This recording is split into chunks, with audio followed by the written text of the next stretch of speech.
ver. Listo, ya está cargando. Ya.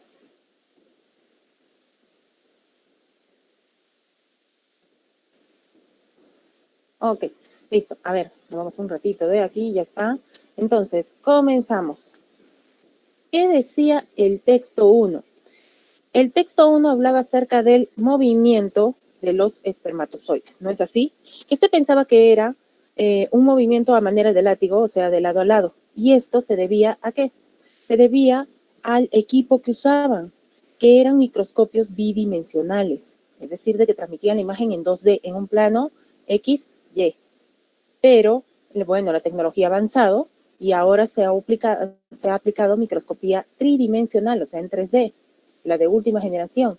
Y junto con un dispositivo piezoeléctrico y cálculos matemáticos, los investigadores han hallado qué cosa. Han descubierto que realmente los espermatozoides no nadan de lado a lado, sino que tienen un movimiento unidireccional, ¿no es así? Un movimiento asimétrico torpe, a manera de un trompo. Se impulsan para poder llegar hasta su objetivo, que es el óvulo, ¿no? Entonces, el texto nos habla acerca de esto y también nos dice de que la motilidad, esa capacidad de moverse, generalmente es la que evalúan los doctores, ¿no? Para saber si ese varón es fértil o no. Eso implica en la fertilidad masculina. Lo que refiere al giro que hacen los espermatozoides, esto todavía no está considerado dentro de esos parámetros para considerarse dentro de la fertilidad masculina, ¿no? Entonces, esto realmente, como dice al final, va a causar, va a afectar los estudios de fertilidad en adelante, pero también puede generar o inspirar proyectos de ingeniería, ¿no? Ya está.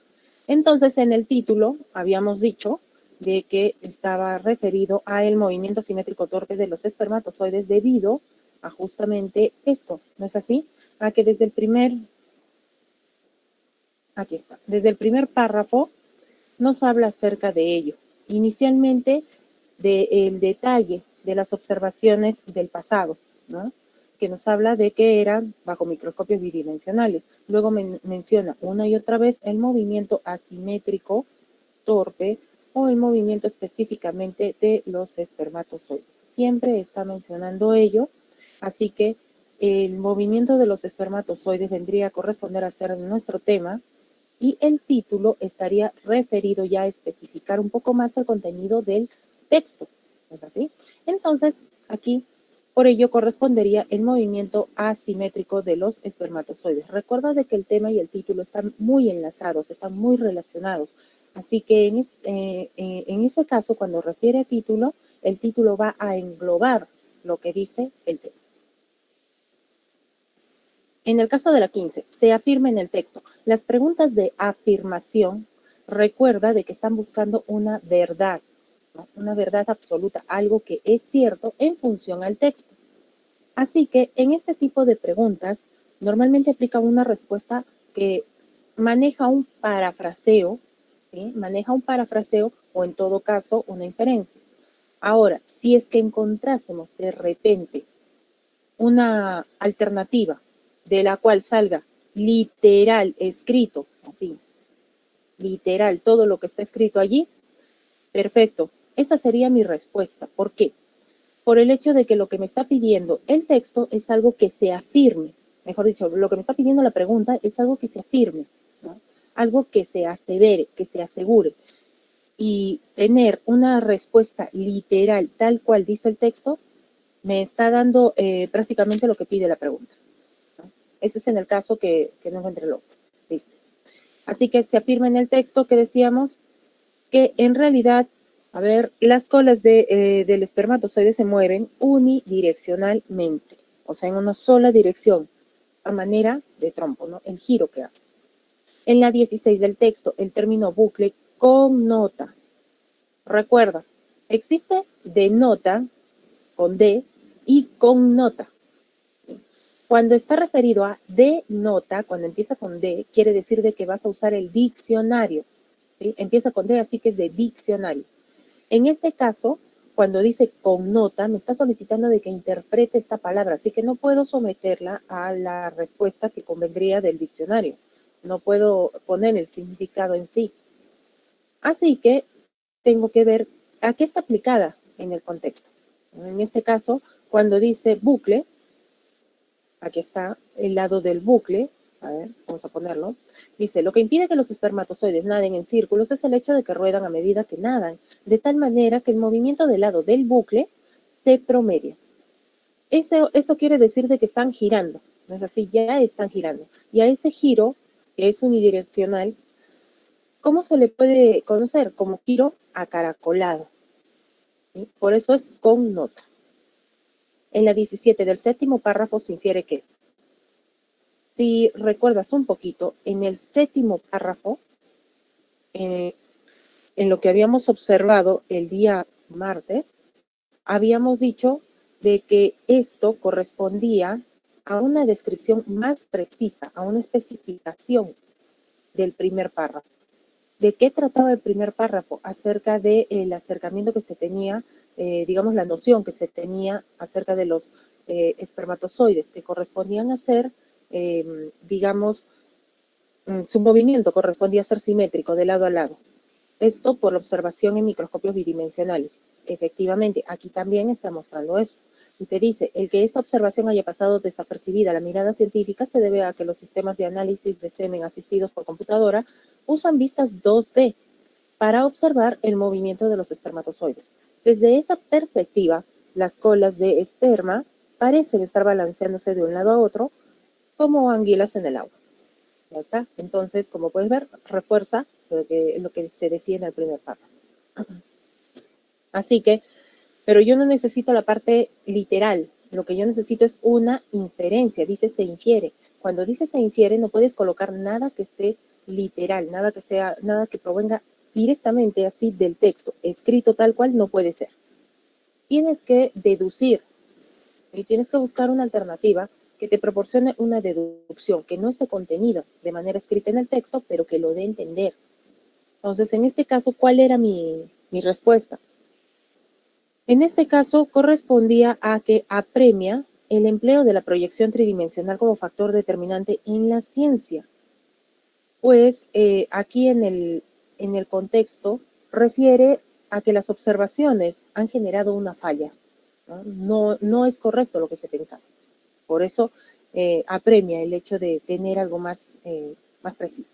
Ahora, en el caso, a ver, de la siguiente, en la 18. A partir de la expresión, la motilidad, capacidad de moverse del esperma es una de las medidas claves de la fertilidad que los doctores consideran cuando evalúan la fertilidad masculina. Podemos inferir. Esto nos dice de que al medir la capacidad de movimiento, van a buscar observar al espermatozoide digamos, en su desarrollo y asimismo en su velocidad. Entonces, ¿cuál vendría a ser una inferencia? Vendría a ser la lentitud en el desplazamiento ocasionaría la infecundidad varonil, por el hecho de que por esta motilidad es la que nos proporciona la clave de la fertilidad, ¿no? De la fertilidad masculina. Entonces, si se da una lentitud, definitivamente ocasionaría la infecundidad varonil. En la 19 y última de este texto, si negáramos la afirmación de los investigadores de la Universidad de Bristol y la Universidad Autónoma de México, los espermatozoides, a ver, pregunta extrapolar negativa. Como sabes, ese tipo de preguntas es preferible que las trabajes tú primero antes de ver las respuestas para poder acomodar la respuesta, ¿no? Para poder adaptar tu respuesta a una de las alternativas. Entonces dice, si negáramos, si es que se da esta condición, quiere decir de que solamente tienes que contradecir el texto, solo niega el texto. Ahora, vamos a negar la afirmación de los investigadores. Los investigadores dicen de que el movimiento de los espermatozoides es asimétrico, ¿no? Es asimétrico, no es de lado a lado, sino que se genera un bucle. ¿Es así? Es unidireccional. Entonces, en este caso, si se negara esa afirmación, se hubieran quedado con la anterior, ¿no? De que sí se daba de lado a lado. Por lo tanto, ¿cuál vendría a ser? Simplemente que realizarían una oscilación de un lado a otro. Ya está. ¿Listo? Terminamos con este texto 1. Ahora, vamos con el texto 2. Vamos a salir de este y les voy a pasar el enlace que corresponde al texto 2. A ver.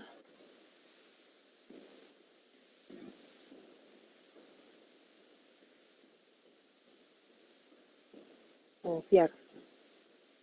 Listo, lo estoy colocando en su chat para que puedan seguirme también. A ver.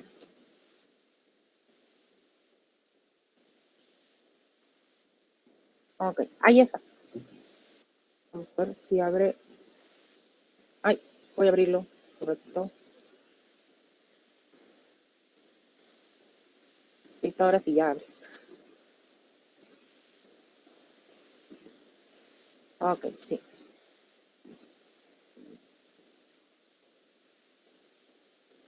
Voy a colocarles el PDF para que también puedan verlo. A ver.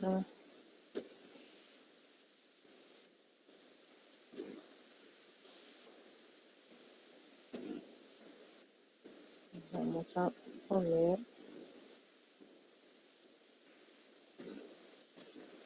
Ya, vamos a ponerles el PDF de una vez. A ver.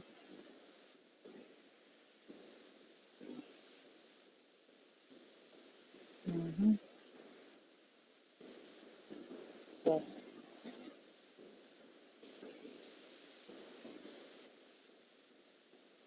A ver, vamos a ver. Este texto 1. Ya está. El texto 2 ya lo tengo marcado. Por si acaso, lo que corresponde a, vamos a agrandar un poquito, no un poquito, sino bastante. Listo. La parte que está señalada con celeste es la parte que originalmente subrayé. Si estoy señalando esta parte verde para hacerlo notar un poco más. ¿Sí? Vamos a ver cómo es que se desarrolla este texto. A ver, en el texto 2 dice, en 1885, un niño llamado Joseph Meister se contagió de rabia. En ese entonces contraer esta enfermedad era prácticamente una sentencia de muerte. Los síntomas eran similares a la gripe en un principio, como vómitos, fiebre y dolor de cabeza, pero luego estos síntomas comienzan a empeorar, incluyendo ansiedad y agitación. Los pacientes presentaban hidrofobia y la rabia les dificultaba la deglución, así que se negaban a tomar agua. Luego venía el insomnio y posteriormente las alucinaciones junto con la parálisis y el babeo. Estos pacientes fallecían de forma inminente, la mayoría de las veces por deshidratación. El niño Meister, de 9 años, había sido mordido por un perro en 14 lugares de su cuerpo, y su madre, desesperada, había huido de su ciudad natal en Alsacia a París para encontrar a un hombre misterioso que parecía estar experimentando para elaborar una vacuna. Este hombre era Louis Pasteur, un bacteriólogo que mantenía una perrera con animales contagiados de la enfermedad con los cuales experimentaba. Fue criticado por los médicos del gremio y nunca antes había probado esa vacuna en humanos, pero en vista de la desesperación de la madre de Meister, Pasteur decidió tomar el riesgo. Así, tomó al niño y lo llevó al Hotel Dieu el 6 de julio de 1885, en donde le inyectó la vacuna, la cual constaba de material de la médula ósea, mejor dicho, de médula espinal, de un conejo que había muerto de rabia. Su teoría era que si una persona o un animal estuviese expuesto a una forma debilitada de la enfermedad, el cuerpo desarrollaría sus propios mecanismos de defensa contra ella. Para fabricarla, Pasteur, junto con su colega Emily Rose, cosecharon el virus y lo secaron durante una semana para disminuir su poder. Sin embargo, debido a que no había sido probada en humanos, lo más preocupante era las altas probabilidades de que la vacuna fallara. Durante días, Pasteur observó al niño, quien al cabo de 3 semanas logró recuperarse. Luego de este increíble logro, Pasteur logró gran reconocimiento y cientos de personas hicieron fila para poder recibir la cura contra la enfermedad. Este gran riesgo que tomó con el niño Meister valió la pena y muchos evadieron la muerte, pues el niño logró sobrevivir. Y a modo de agradecimiento terminó trabajando con Pasteur como el cuidador del Instituto Pasteur de Francia. Listo, ya está. A ver, vamos a ver. Las ideas que he estado rescatando del primer párrafo. Simplemente rescato lo que es el personaje, ¿no? El personaje en cuestión del cual se habla, que es Joseph Meister, ¿es así? Rescato el tiempo en el cual se desarrolló digamos, bueno, en el cual participó este personaje. Y también, asimismo, rescato el problema, ¿no? Que dice que se contagió de rabia. Entonces, ya tengo prácticamente todo esto. Los síntomas. Ahora, los síntomas que se padecen, que corresponden a la rabia, son los vómitos, la fiebre, el dolor de cabeza, la ansiedad, agitación, hidrofobia, dificultad de declusión, insomnio, parálisis, el babeo, las alucinaciones y obviamente la última parte que corresponde a la consecuencia más grave, la muerte. Eso es lo que consta el primer párrafo. Debo recordar ello, ¿no? En el segundo párrafo me dice el motivo de cómo es que adquirió esa enfermedad. Y dice que fue mordido por un perro en 14 lugares de su cuerpo. Entonces su madre desesperada busca encontrar un hombre que estaba experimentando con una vacuna, ¿no? La cual aquí en líneas más abajo, en el tercer párrafo ya te dicen quién es, Louis Pasteur, ¿es así? También te dicen de que esta jamás había sido probada en humanos, pero en vista de la desesperación de la madre de Meister, Pasteur decide arriesgarse y decide tomar el riesgo, ¿no es así? Luego nos dice de que Pasteur inyecta la vacuna en el niño el 6 de julio de 1885. La teoría que él maneja y que hasta ahora se aplica es que si una persona o animal estuviese expuesto a una forma debilitada de la enfermedad o propiamente del virus, porque aquí ya nos está diciendo que se trabaja con un virus, te dice, el cuerpo va a desarrollar sus propios mecanismos de defensa contra ella. Pero ojo, recuerda que para desarrollar esos propios mecanismos de defensa debe estar debilitado, ¿sí? Debe estar debilitado. El trabajo lo desarrolló junto con su colega Emily Roche. Así que, ¿qué sucede? Pasteur observa al niño por durante un tiempo y al cabo de 3 semanas, este logra recuperarse, lo cual le genera un gran reconocimiento y también un beneficio para la sociedad y para la humanidad, ¿no? Que vendría a ser la cura contra la enfermedad. La consecuencia es que el niño logra sobrevivir y asimismo, en el modo de agradecimiento, dice que termina trabajando con Louis Pasteur como cuidador del Instituto de Terapia. Entonces, vamos a ver. Nos salimos un ratito de acá y nos pasamos al... A ver, pestaña. Aquí. A ver. Esta. Listo. Ok.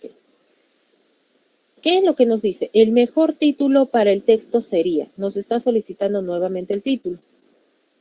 Recuerda, el título va a englobar el tema, va a participar mucho en ello, pero debe describirme precisa y exactamente lo que dice el texto.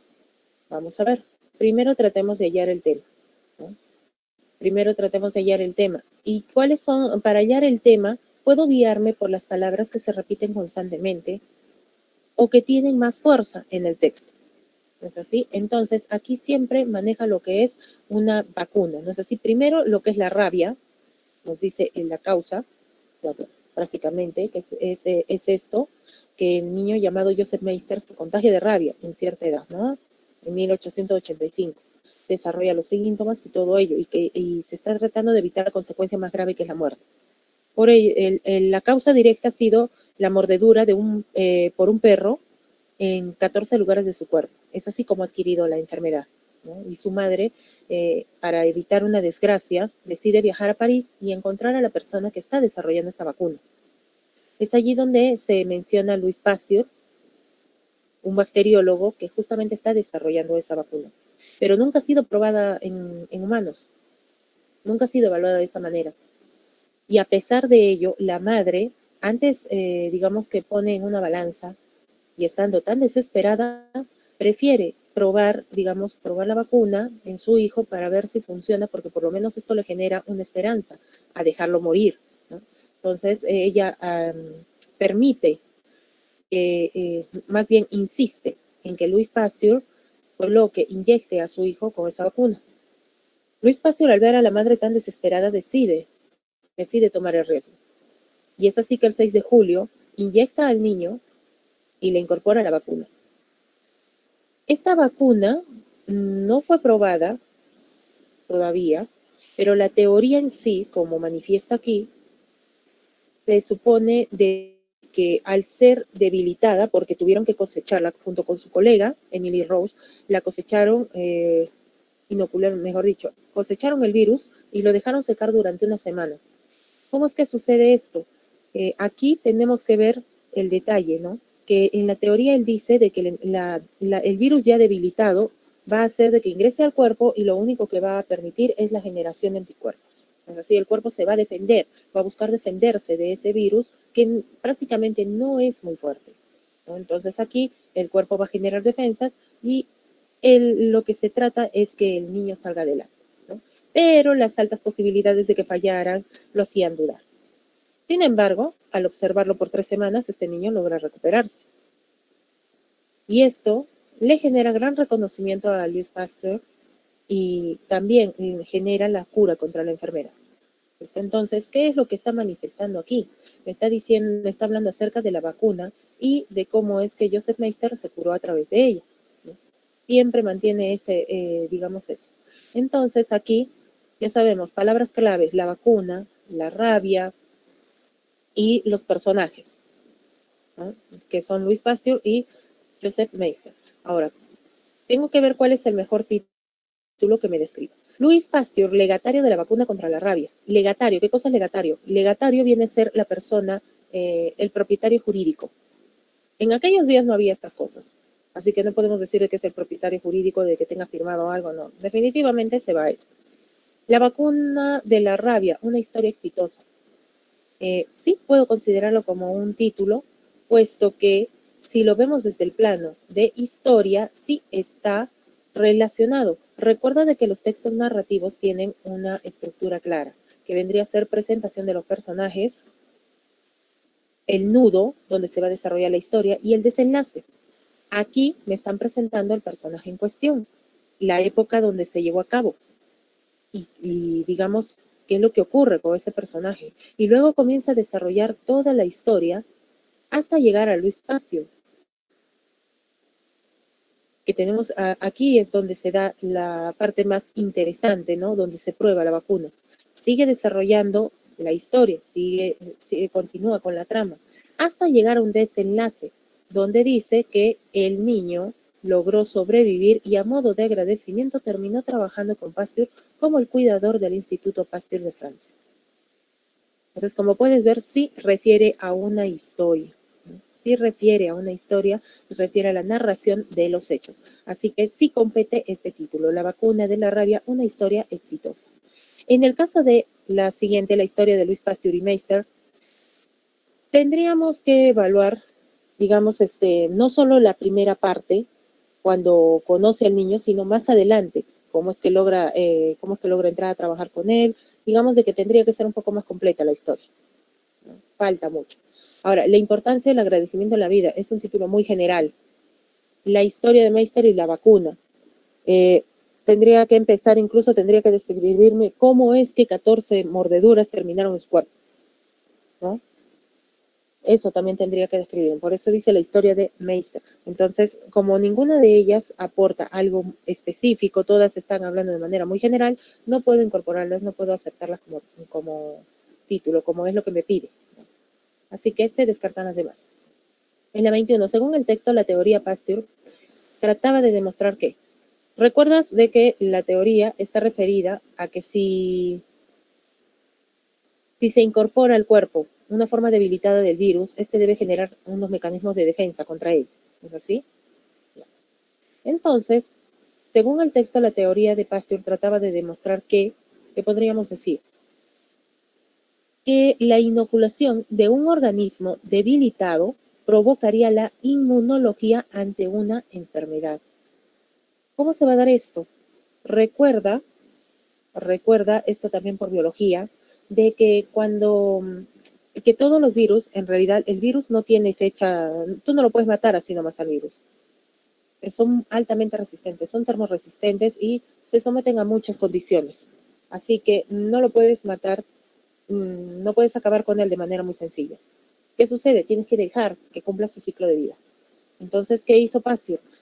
Junto con su colega Emily Roth, lo que hicieron fue sembrar el virus y dejarlo pasar, dejar que existiera hasta cierto punto en el cual ya se observara que está muriendo, ¿no? Hay un pico, es lo que hablan de la meseta, ¿no es así? Que es la continuidad, cuando el virus está allí permaneciendo, están todos los síntomas presentes, pero hay un momento en el cual el virus decae, entonces ya comienza a mermar su crecimiento.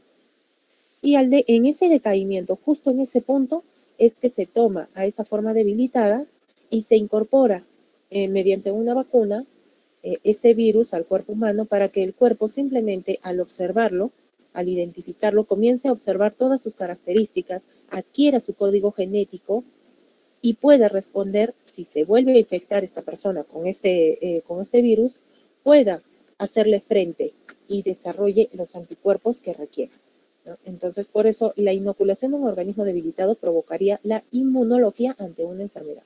Es lo que se piensa también hoy en día con el COVID, con lo que es el SARS-CoV-2. En la 22, del texto se deriva, que no te cambien la pregunta, que no te afecte ello. Recuerda, es la misma pregunta. Se deriva, quiere decir de que se colige, se infiere, se deduce, se desprende, se entiende, se sobreentiende, tácitamente, se sugiere. Es la misma pregunta, solamente son sinónimos. Acá, del texto se deriva. ¿Qué nos está pidiendo? Lo que te pide la pregunta. Te dice de que requiere de una deducción del texto. No vas a colocar ninguna alternativa que sea literal.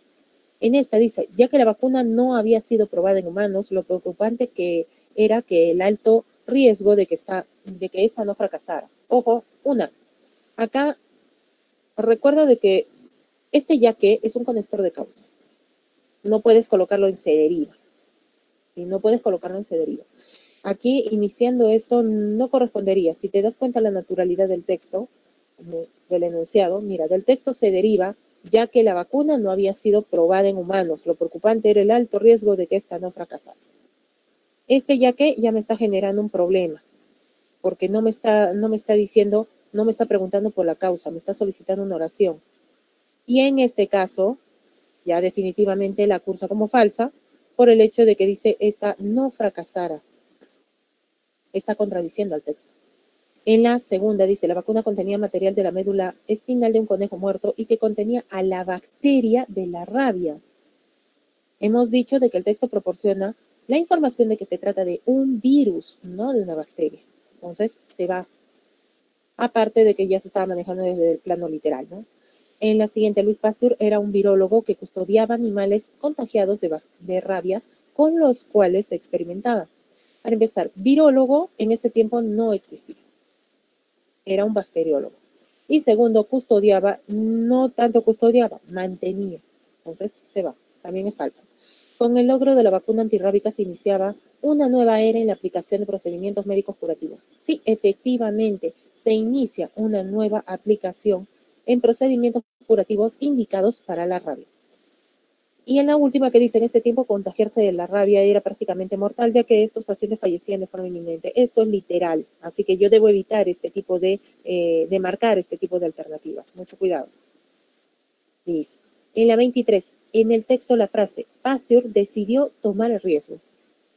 Quiere decir, me está pidiendo que traduzca, de que interprete esta frase.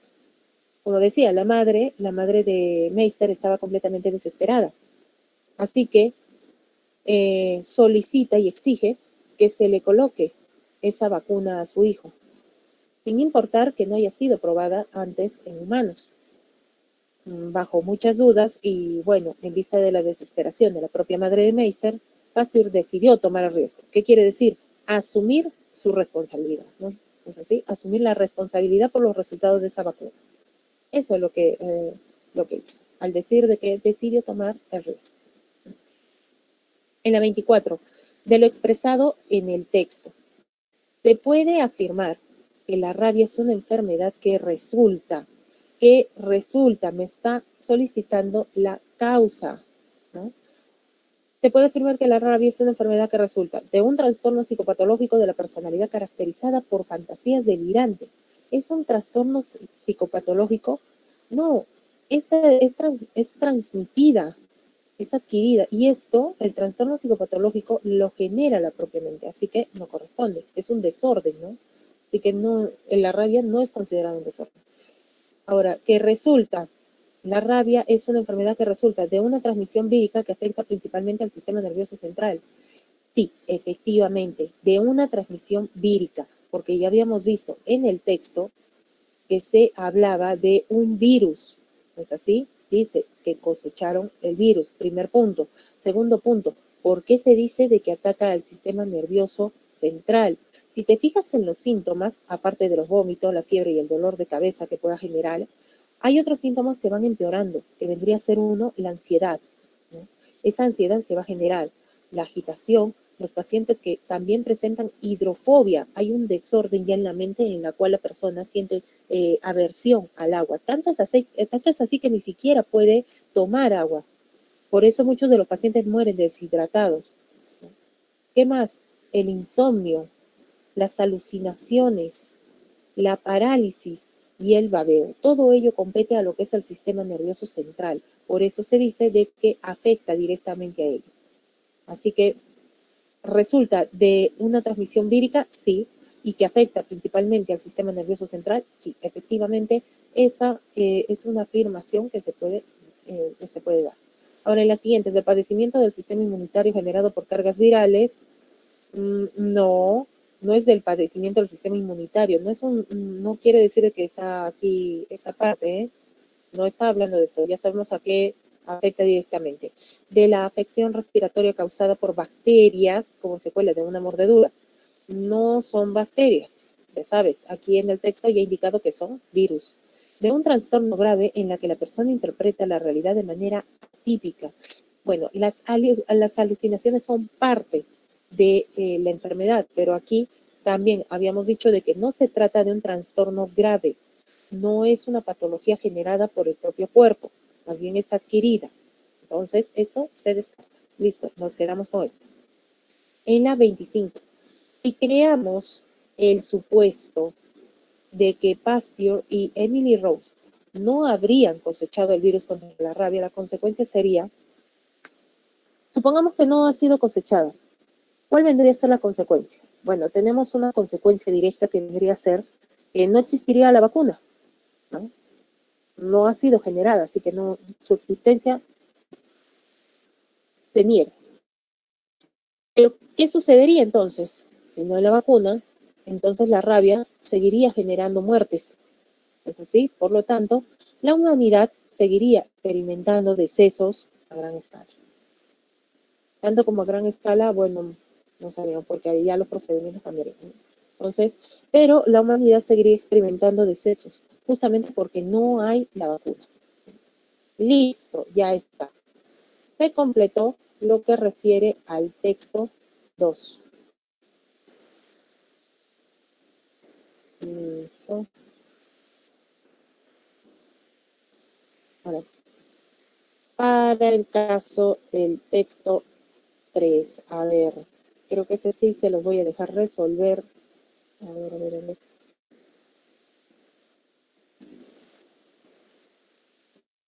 Ya deben estar una buena mayoría, a ver. Sí, ya pueden ir.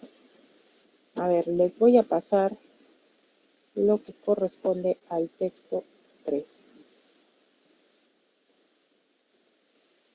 A ver.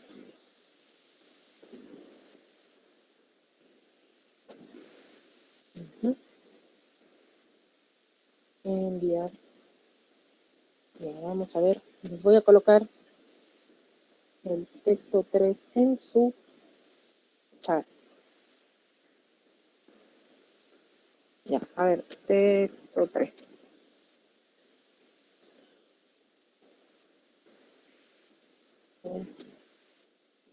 Ay, otra vez está cerrado. Un ratito.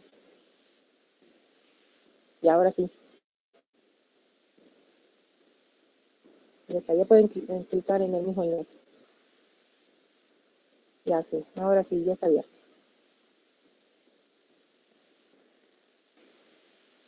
Ya está, ya. Voy a ir poniendo el PDF. Chicos, tienen 8 minutos para resolver el texto 3.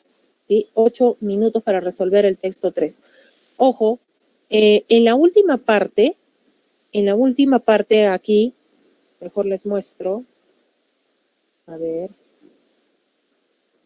Mejor les muestro esa última parte del formulario.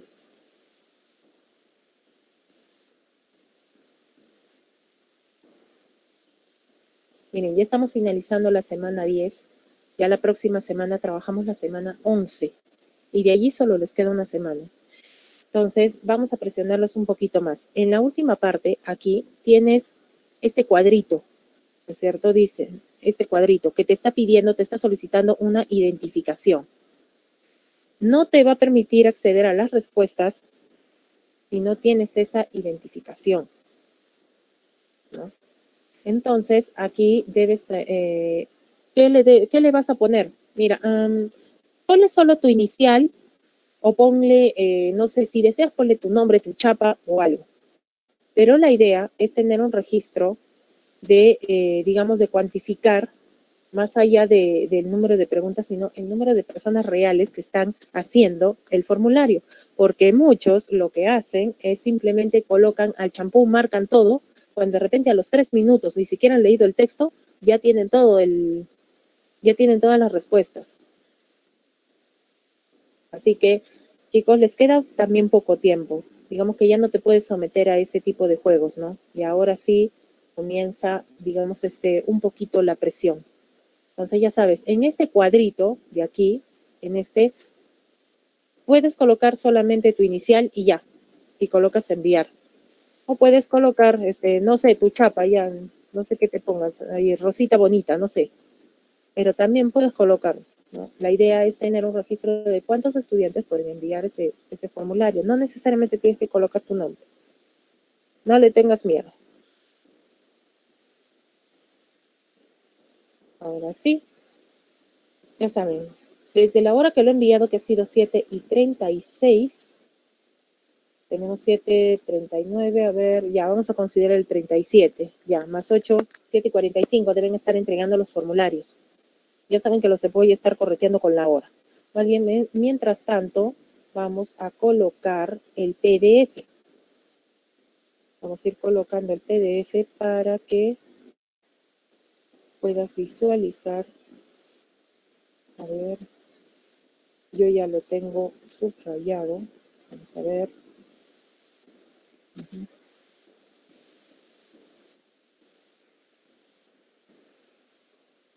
A ver. Algunos van a salir asustados de acá.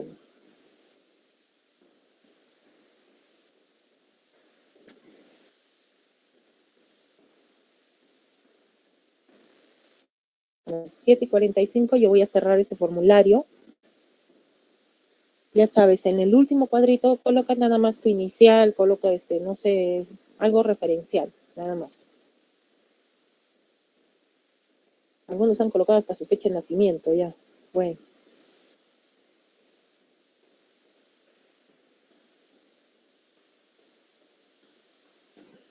A ver.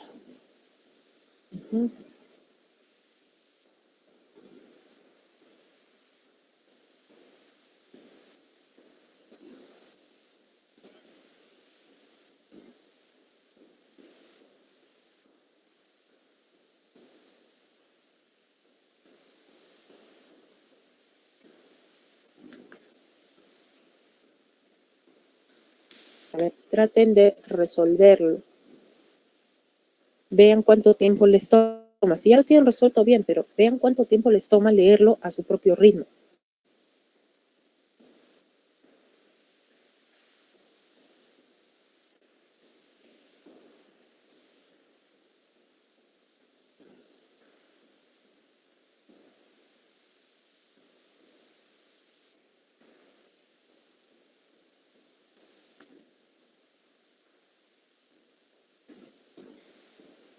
Vamos, chicos, si se puede.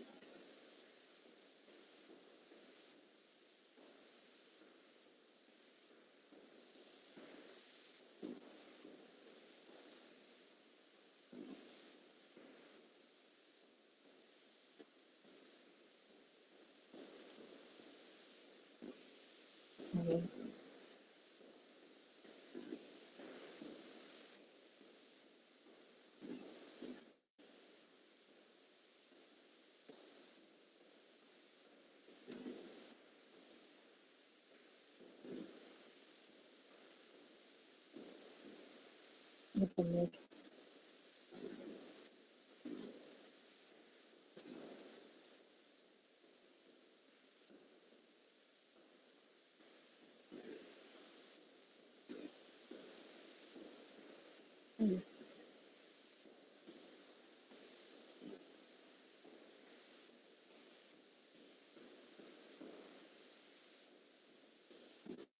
Miren, les queda 3 minutos.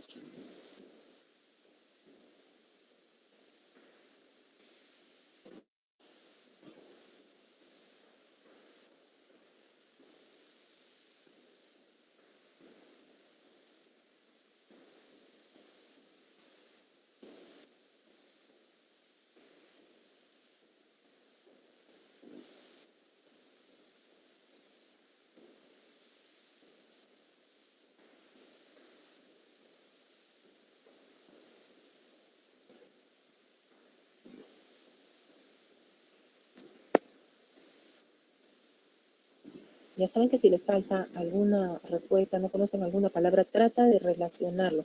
En el examen no vas a tener la oportunidad de ingresar a otras páginas, no vas a poder ver el diccionario ni nada.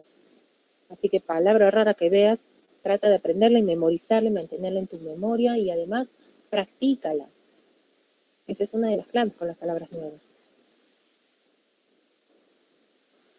Les queda 1 minuto y cierro el formulario.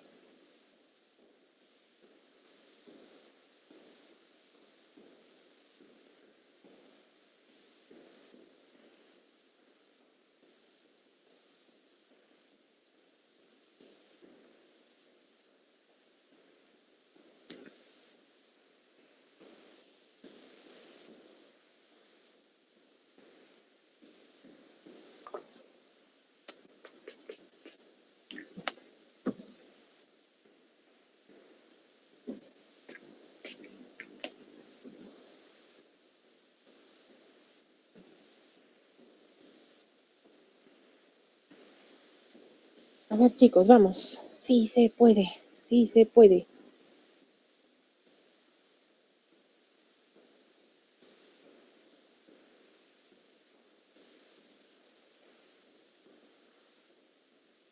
Ya está. Se cierra el formulario.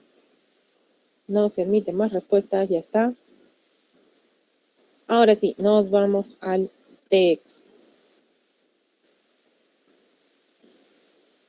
Mira, en los últimos días he estado evidenciando lo que es la caída de Internet, sobre todo por lo que es la operadora Movistar.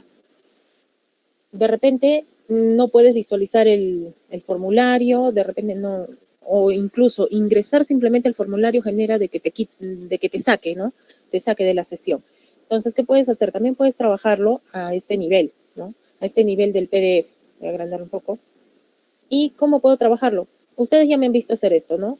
Colocar lo que es el resaltador, ¿no? Para resaltar texto. Todos los PDFs tienen esto.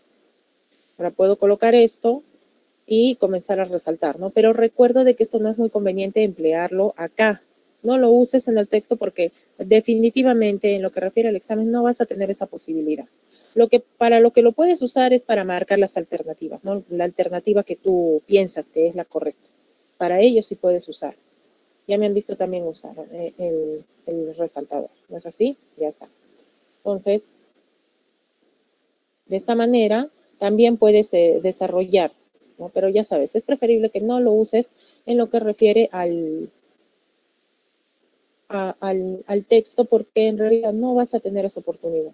Es como cuando daban el examen en físico y yo no sé por qué me subrayaban, así me resaltan, agarraban su resaltador de colores, amarillo, rosado, verde, celeste y morado, creo que también había, y me resaltaban ahí en la hoja. Y la pregunta era, si no vas a usar colores en esa hoja, solo vas a entrar con el único lápiz que te dejan, del único color, ¿por qué utilizas tantos colores? Entonces, ese es un problema, ¿no? Por eso no te acostumbres en realidad a lo que no vas a tener en el examen. Es preferible de que trabajes con lo que tienes.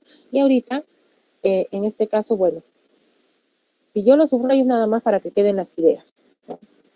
Solamente a manera de guía. No quiere decir de que lo puedas hacer en realidad en el examen.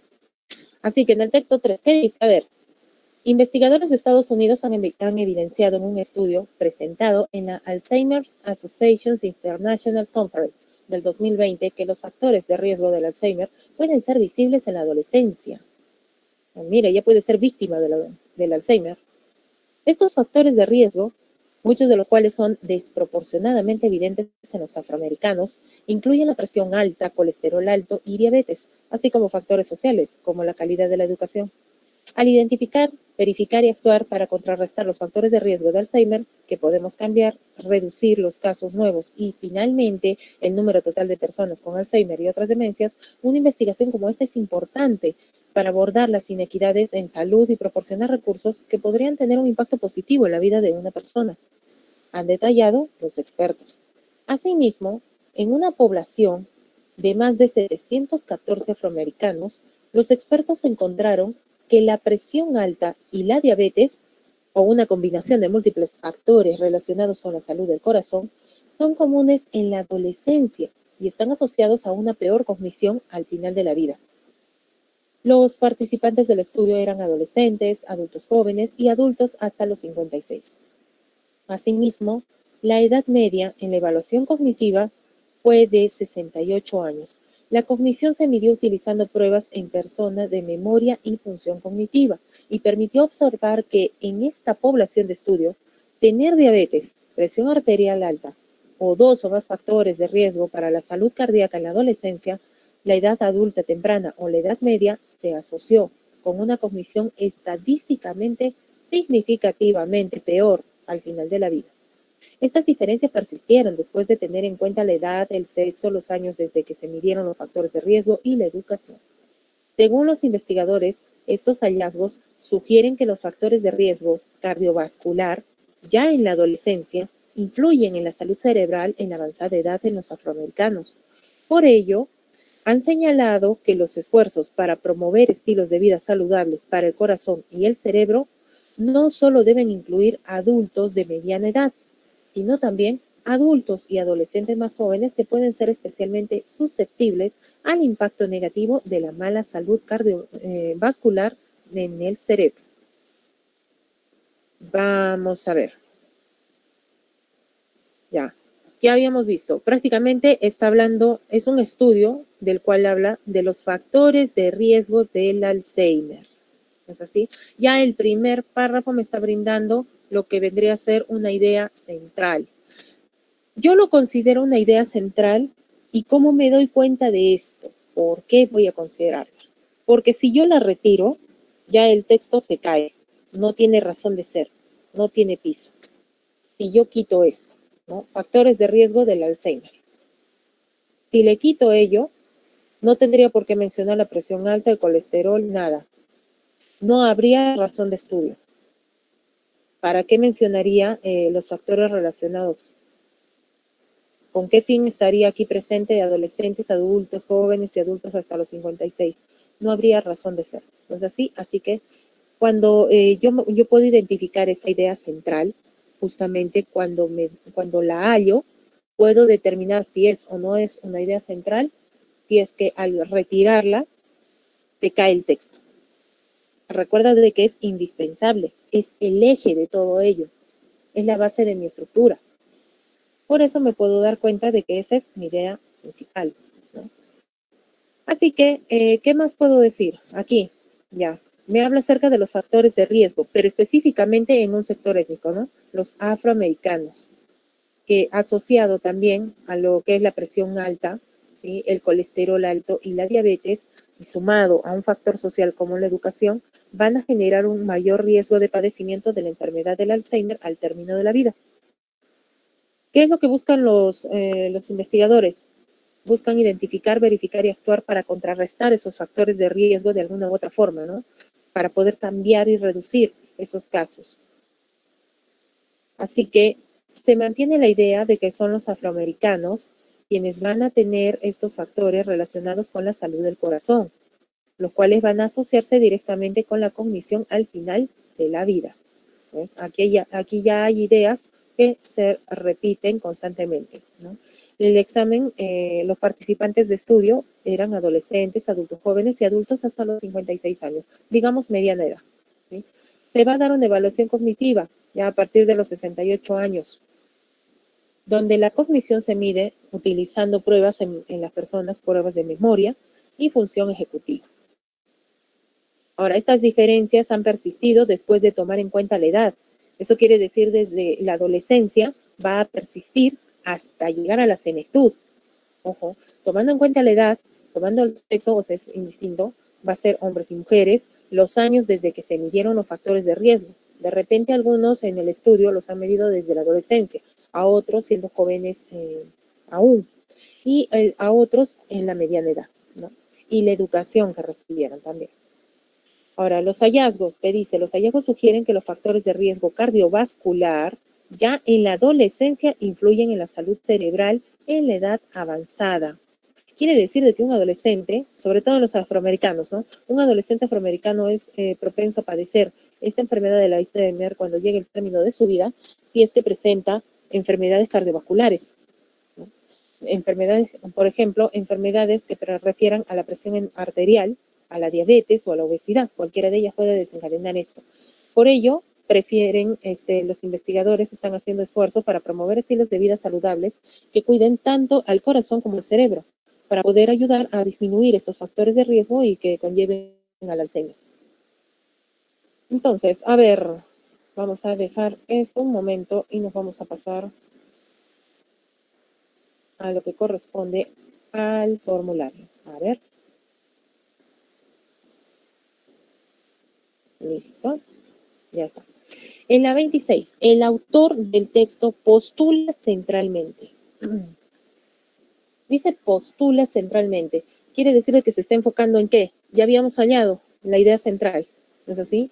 Entonces, habíamos visto en la parte de arriba esto. Factores de riesgo de Alzheimer pueden ser visibles en la adolescencia.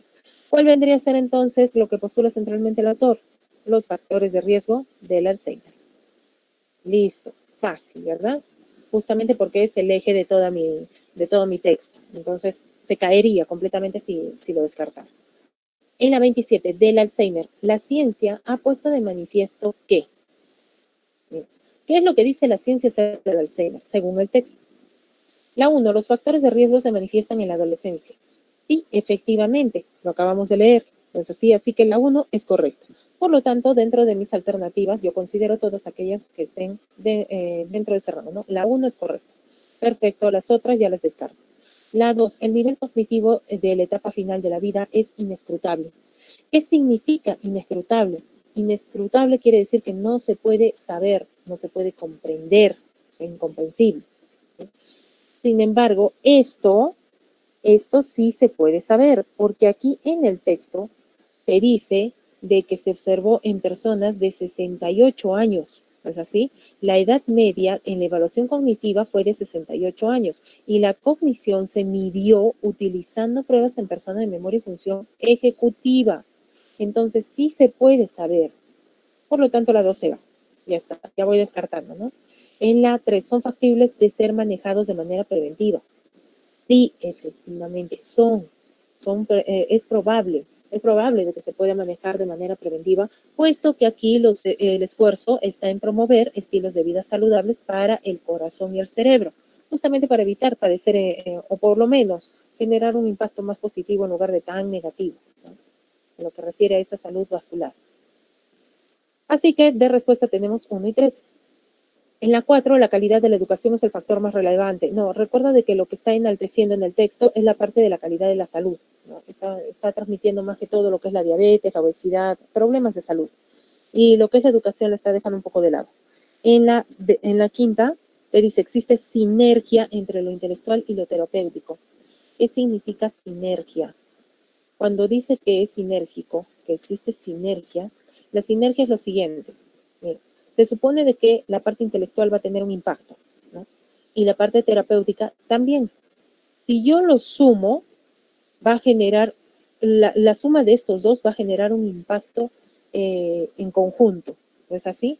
Ahora, en sinergia, el impacto va a ser mayor, ¿no? Los dos van a actuar en conjunto, pero el impacto va a ser mucho mayor a la suma de ambos, ¿no? Listo.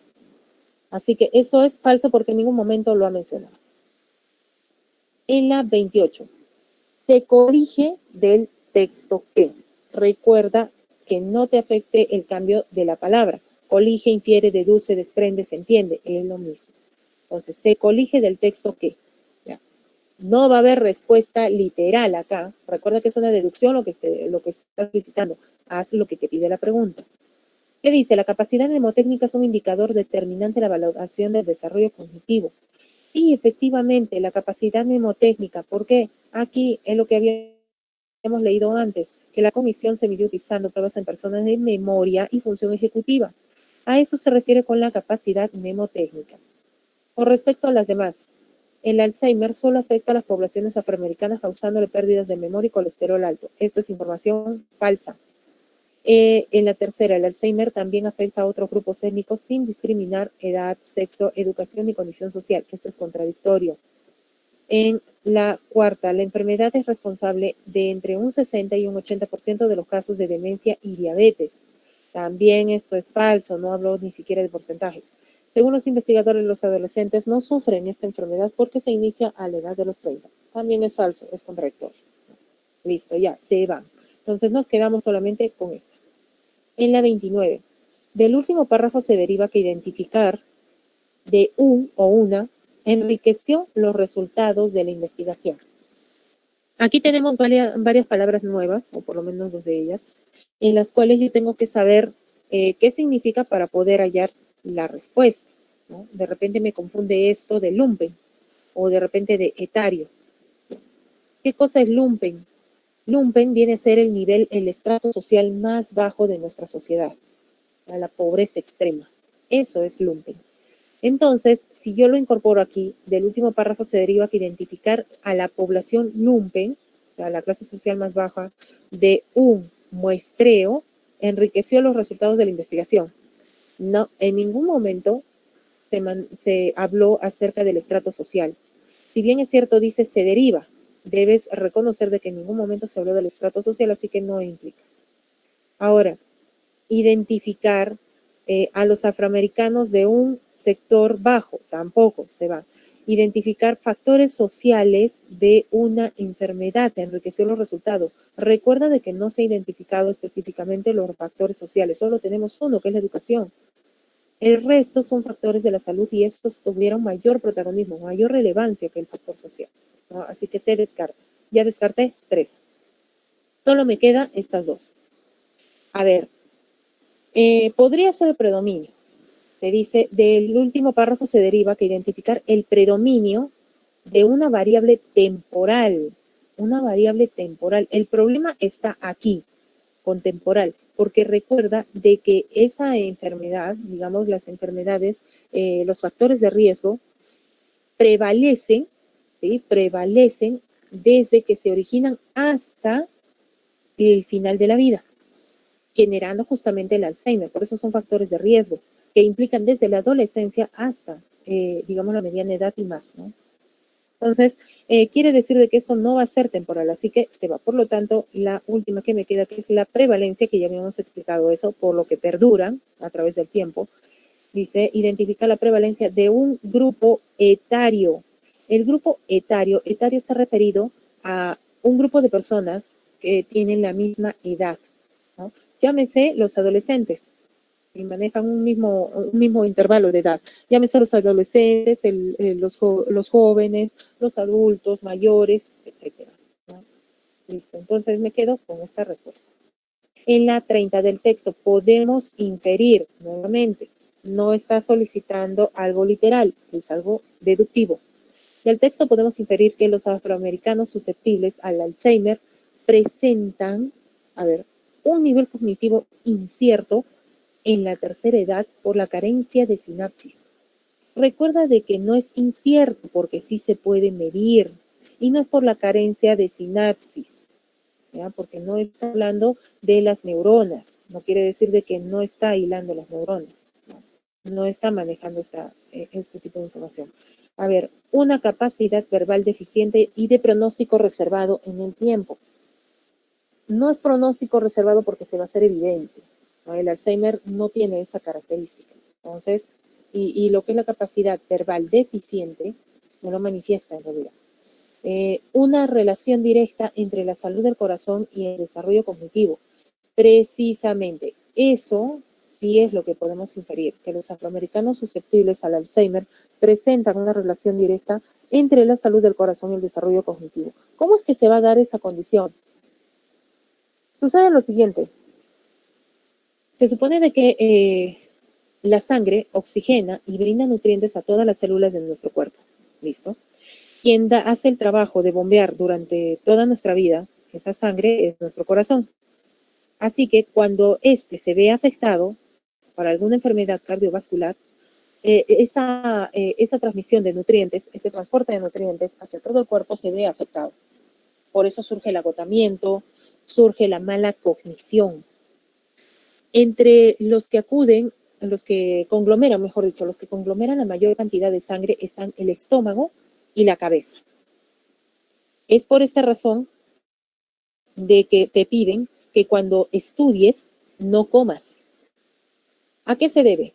A que tanto el estómago y la cabeza van a demandar cantidad de sangre ingente. ¿Sí? O sea, va a ser profusa esa cantidad de sangre, va a ser abundante. Y si tú, digamos, te pones a estudiar y te dedicas a comer, el estómago va a jalar la mayor parte de sangre y no vas a poder captar bien lo que necesitas. Y al contrario, vas a perjudicar tus neuronas porque van a estar activas. Tú vas a forzar la comprensión, mas no vas a poder conseguirlo. Y tus neuronas se van a desgastar. Así que esto va a generar más que un beneficio por estar comiendo, un perjuicio. Entonces, por eso se relaciona, hay una relación directa con la salud del corazón. Si el corazón tiene algún problema, entonces no va a poder bombear el suficiente oxígeno y tampoco los suficientes nutrientes hacia el cerebro. Y esto va a generar el desarrollo, un pobre desarrollo cognitivo. Por eso se da esa relación. En el caso del Alzheimer, manifiesta lo mismo. Si una persona tiene un problema de presión arterial, evidentemente va a circular demasiado rápido. Pues así va a haber una presión en la cual no va a poder manejar el cerebro esa cantidad de sangre y va a generar la destrucción de las células. Por eso es que con el tiempo puede generarse el Alzheimer, por esa destrucción de células debido a cualquiera de los factores que se han visto. Ahora, si la persona padece de obesidad, lo mismo. Las células se van a ver obstruidas justamente por el colesterol que transporta la sangre. Entonces, tiene una relación directa entre la salud del corazón y el desarrollo cognitivo. En la 31, si los científicos de Estados Unidos hubiesen postulado solo factores exógenos como determinantes para el mal del Alzheimer, se desestimaría la importancia de él como variable que podría convertirse en desencadenante de tal enfermedad. A ver, aquí dice, si solo hubieran postulado factores exógenos. Exógenos quiere decir factores externos. Y con factores externos estaría referido a lo que es la parte social, o sea, los factores sociales, nada más. Porque en realidad lo que corresponde a la diabetes, a la obesidad, a la presión arterial son factores internos, son endógenos. Entonces podemos decir que si los científicos de Estados Unidos hubiesen postulado solo factores exógenos, o sea, solo la parte educativa, como determinantes para el Alzheimer, el mal de Alzheimer, se desestimaría la importancia del grado de glucosa en la sangre. Sí, porque esto corresponde a la diabetes. O sea, ya no se consideraría esa parte, ¿no? Como variable. Así que la 1 queda. La 2, origen ético de la población. Claro, el hecho de ser afroamericano.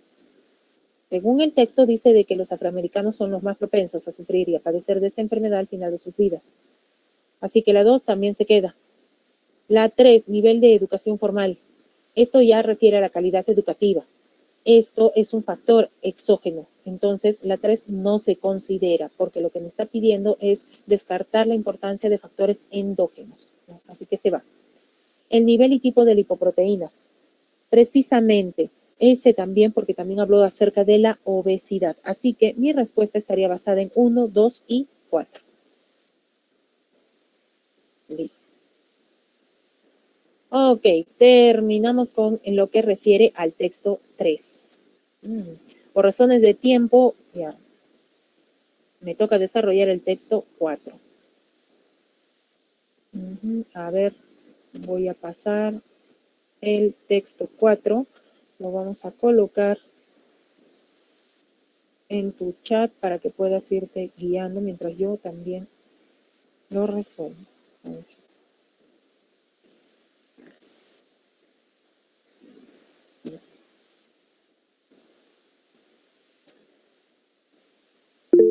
Lo que no sé es si está abierto. A ver.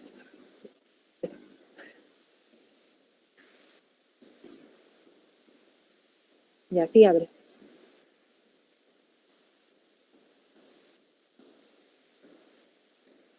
Listo, vamos a colocar el PDF rápidamente.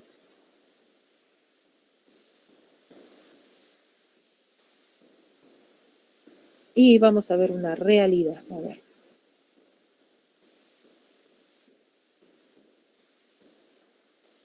Ya.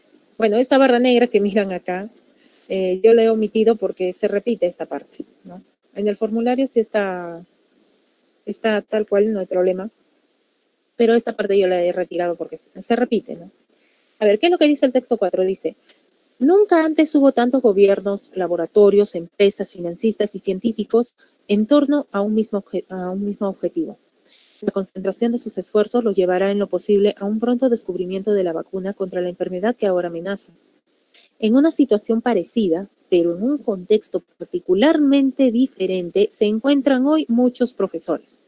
De un día para el otro se han visto obligados a sentarse frente a una computadora para escribir sus lecciones, crear diapositivas, hacer grabaciones, audios o videos y enviar correos. Como nunca antes, los profesores de primaria, secundaria, institutos y universidades, y no solo en el Perú, sino en todo el mundo, deben ahora preguntarse seriamente sobre el papel de la tecnología en la educación. De ello dependen que los estudiantes que se inscribieron en marzo terminen satisfactoriamente los estudios de este primer semestre. La circunstancia que aquí describimos nos llama la atención porque, más allá de la anécdota, los profesores han sido los que más se han resistido a aceptar el aporte de la tecnología en sus lecciones diarias. Los educadores más jóvenes han logrado abrir el camino un poco más, pues ya han pasado algunos años desde el inicio de la nueva era, pero todavía hay muchos que consideran que las computadoras no son más que una ayuda y no un recurso educativo en sí mismo. Hoy la tecnología se encuentra en los medios de comunicación, en la ciencia, en la política y en el mundo empresarial, pero todavía se encuentra lejos de cambiar a los defensores de la cátedra. Es posible que parte del prejuicio de los profesores hacia las computadoras haya tenido su origen en el ruido con que llegó la revolución digital, los encantos de la tecnología, sus imágenes, sus sonidos y su velocidad pertenecían al mundo de la vida pública y no al del silencioso claustro. También había argumentos contra el contenido. Los celulares solo servían para comunicarse, las computadoras se habían convertido en consolas hechas para jugar e Internet solo era una realidad virtual, si es que no un oscuro plan conspiratorio para tener controlado el mundo. La tecnología empezó a ser vista como un objeto vacío, que solo cobraba validez cuando servía a un propósito humano muy concreto. Por más novelas, enciclopedias, manuales y películas que se grabaran en la memoria de un ordenador, este nunca alcanzaría a tener la dignidad de un libro. El maestro siempre debía ganar en el campo de la moral.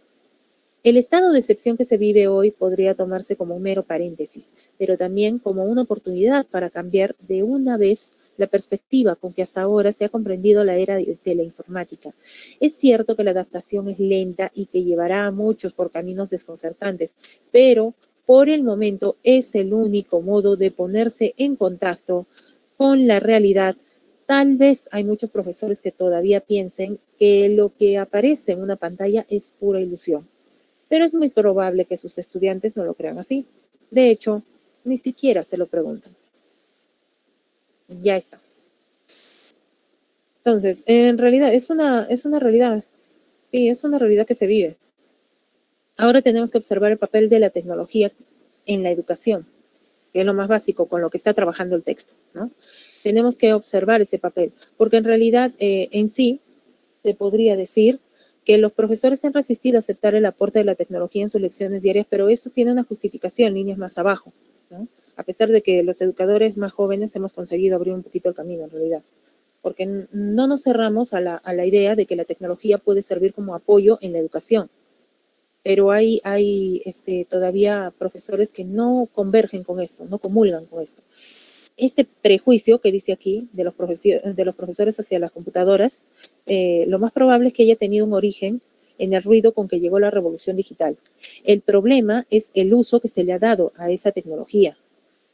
Es con lo cual se le ha estigmatizado. ¿No es así?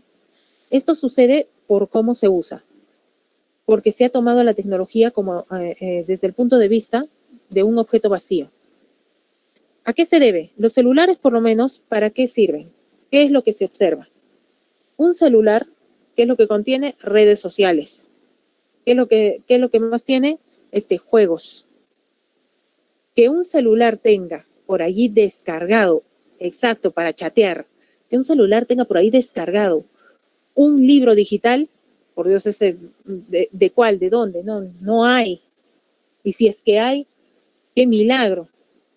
Eso es lo que sucede con los celulares. Así que más se manifiestan como un distractor que como material de apoyo. Sin embargo, todo eso se puede cambiar, en realidad se puede modificar, se puede usar también como material de apoyo.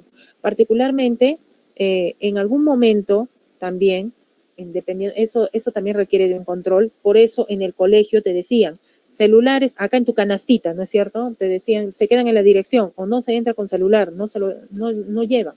Entonces, por esa razón es que como servían más como un distractor que como una ayuda, se retira. Por eso también los profesores evitaban ese manejo. Pero puede servir como material de apoyo. Por lo menos, en mi persona, yo de alguna forma a los estudiantes les decía, miren, si van a usar el celular, úsenlo para tener un diccionario ahí. Busquen las palabras que requieran. Es cierto, es una manera de incorporar la tecnología. Eso también podría ser, ¿no es así? Entonces, sí se puede utilizar esta tecnología. Hoy en día la estamos empleando porque también el celular te permite hacer digamos, las clases, ¿no es así? También te permite acceder a Classroom y puedes acceder a tus clases a través de ello, por también Google Meet. Entonces, es una forma de incorporar la tecnología hacia la parte educativa. Ahora, con respecto a las computadoras, la manejan como un material de apoyo. Simplemente es una versión adaptada, es una versión avanzada, mejor dicho, una versión avanzada de la máquina de escribir, ¿no? Ahora ya no utilizas tu Liquid, ¿cómo se llama? Tu corrector para borrar lo que está mal escrito, no. Ahora lo borras directamente en la pantalla. Pero más allá de eso, así le coloques full enciclopedias, lo que fuera dentro de esa máquina, no va a tener jamás la consideración y la importancia que se le tiene a un libro. Esto por el otro valor que se le añade. Normalmente, ¿cómo se relaciona una computadora? Se le observa a un adolescente jugando como loco en esa computadora. Entonces, ese es el problema. El uso que le damos, o el uso que se le da por parte de la población estudiantil, es lo que genera esas dudas y esos estigmas en los docentes. Todo, básicamente, tenemos que tratar de enlazar y buscar una manera de cambiar esa forma de pensar, ¿no? Por eso te dice de que la adaptación va a ser lenta, sí es cierto, pero es hora de cambiar esa idea, ¿no? Dice, es la oportunidad de cambiar de una vez la perspectiva con que hasta ahora se ha comprendido la era de la informática, que más que todo se ha visto para redes sociales y juegos, ¿no? Entonces, aquí vamos con las preguntas. A ver, vamos a quitar esto y vamos a colocar la pestaña de Chrome, que es el formulario. Ya está. Listo. El título más adecuado para el texto anterior es, a ver, me está cargando, ya. ¿Cuál vendría a ser el título más adecuado? Habíamos visto, ya les había señalado algo que tomaba fuerza, ¿no es así? Con lo cual estaba trabajando todo el texto. Prácticamente es mi tema, ¿no? El papel de la tecnología en la educación. Es cómo se está tomando en cuenta la tecnología dentro del sector educativo. Y es así como los docentes lo ven, ¿no? Es así como los docentes lo ven, cómo se manifiesta. Sin embargo, ya se está buscando cambiar esa idea, ¿no? Entonces, el título más adecuado para el texto anterior, ¿cuál vendría a ser? Recuerda de que el título va a englobar al tema, ¿no? Me lo va a reflejar prácticamente. Entonces, en este caso vendría a ser el rol de la tecnología en la educación. Ese vendría a ser el título más adecuado para el texto que tenemos aquí. En la 33, en el texto, la palabra dignidad quiere decir, ¿recuerdas de que en el texto hablaba acerca de la dignidad de un libro? Ya, aquí está. Te dice que por más novelas, enciclopedias, manuales y películas que se grabaran en la memoria de un ordenador, este nunca alcanzaría a tener la dignidad de un libro. Está referido a que nunca alcanzaría a tener la importancia de un libro, todo eso es lo que vale un libro. Entonces aquí vendría a decir que significa valor, ¿es así? El valor de un libro. En la 34 de la construcción, tal vez hay muchos profesores que todavía piensen, podemos afirmar que, bueno, la construcción completa es esta, ¿no? Lo que tenemos aquí en el último párrafo dice, tal vez muchos profesores piensen que todavía, a ver, profesores que todavía piensen lo que aparece en una pantalla es pura ilusión, pero es muy probable que sus estudiantes no lo crean así. Listo. De hecho, ni siquiera se lo preguntan. Ya está. Entonces, más o menos, ¿qué es lo que se puede afirmar de todo ello, de toda esa construcción? Podemos afirmar que, a ver, en este caso, los discentes, o sea, los estudiantes, ¿sí? Discente es estudiante, guardan estrecha relación con la tecnología. Esto justamente por lo que anuncia aquí, ¿no? Que tal vez para muchos profesores, tal vez hay muchos profesores que todavía piensan que lo que aparece en una pantalla es pura ilusión, ¿no? Es algo virtual, es algo que no existe, pero es muy probable que sus estudiantes no lo crean así. De hecho, ni siquiera se lo preguntan, ni siquiera se dan cuenta, ni se fijan, no lo toman en consideración. Por ello, quiere decir que ellos guardan una estrecha relación con la tecnología justamente porque diferencian, ¿no? O sea, no tienen gran relevancia con respecto a ese aspecto. En cambio, los docentes lo manejan desde el punto, bueno, hay profesores que lo manejan desde el punto de vista en que piensan de que es una ilusión, ¿no? Entonces, por eso, de la construcción podemos afirmar que los discentes guardan estrecha relación con la tecnología. En el caso de la 35, del enunciado, el maestro siempre debía ganar en el campo de la moral. Se deduce que podemos decir de que el maestro siempre se muestra como una persona muy seria, ¿no es así? Una persona muy seria, muy parca, esa es su naturaleza. Esto porque asume responsabilidades, asume la responsabilidad y asimismo también manifiesta el respeto hacia el estudiante de esa manera. Entonces aquí, cuando el maestro siempre debía ganar en el campo de la moral, se deduce que el profesor actúa con ímpetu, responsabilidad e interés con relación al estudiante. En la 36, a ver, corresponde a una inferencia del texto. Inferencia, ojo, ya sabes, no me vas a poner nada literal, acuérdate de eso. A ver, si se trabaja con inferencia, vamos a ver qué deducción es correcta aquí. Dice, en estos tiempos de pandemia se ha comprendido y aceptado la era informática. En realidad en el texto dice que algunos todavía se resisten, así que no, más bien ha sido un cambio radical. En la segunda, muchos maestros le dieron un sentido trivial y o básico a la tecnología. Sí, precisamente, trivial quiere decir nimio, fútil, sin importancia, que disminuyeron su importancia, ¿no es así? Así que muchos maestros le dieron un sentido bajo, ya está, básico a la tecnología. Sí, es verdad, muchos maestros le dieron ese sentido trivial debido a las características que presenta, ¿no? Se dice de que es posible que parte del prejuicio de los profesores hacia las computadoras haya tenido su origen con el que llegó la revolución digital. Y aquí tenemos la relación, ¿no? Los encantos de la tecnología, sus imágenes, sus sonidos y su velocidad pertenecían al mundo de la vida pública y no al del silencioso claustro. Y aquí tenemos muchos más argumentos, ¿no? Muchos más argumentos en contra de esa tecnología. Por eso, algunos la han mantenido, la han mandado al plano despectivo por el uso que se le da. Esa es una de las cosas. En las siguientes, los maestros se resisten a la utilización de la tecnología en sus labores. Esto es literal. No me vas a colocar algo que no corresponde. Pero también podemos decir de que está incompleta la información, porque no es que todos los maestros se resistan a la utilización. Aquí en el texto menciona que los más jóvenes sí están incorporando ese tipo de tecnologías, ¿no? Entonces, acá dice que los profesores han sido los que más se han resistido a aceptar el aporte de la tecnología en sus lecciones. pero los educadores más jóvenes han logrado abrir el camino un poco más, pues ya han pasado algunos años desde el inicio de la nueva era, ¿no? Entonces, pero todavía hay quienes consideran que las computadoras no ayudan, sino que más bien perjudican, ¿no? Prácticamente dice eso. Entonces, aquí, por eso descartamos esa alternativa, ¿no? ¿Qué dice? La siguiente, algunos maestros le dan la espalda o muy poca importancia a la técnica, no es a la técnica, recuerdes a la tecnología. Y existe una mancomunidad de esfuerzos por la solución de la pandemia. Esto también es literal.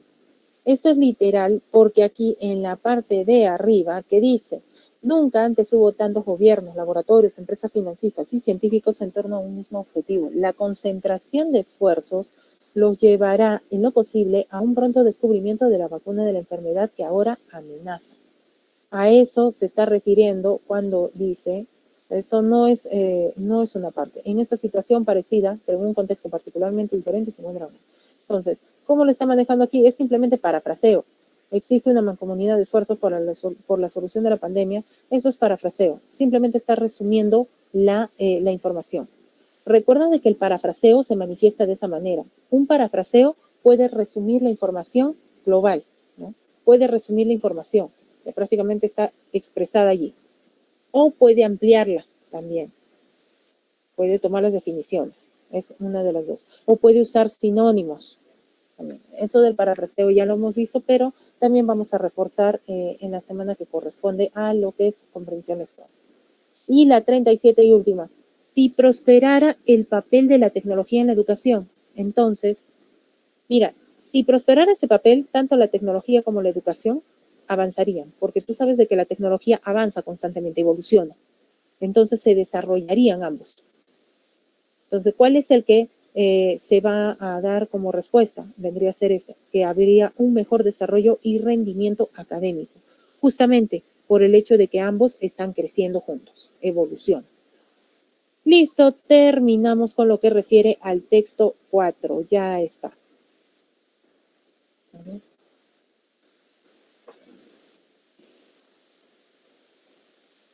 Listo, chicos, con eso culminamos la parte de razonamiento verbal y la práctica. La siguiente semana tenemos inclusión de enunciados. Esos ejercicios son más largos y son los llamados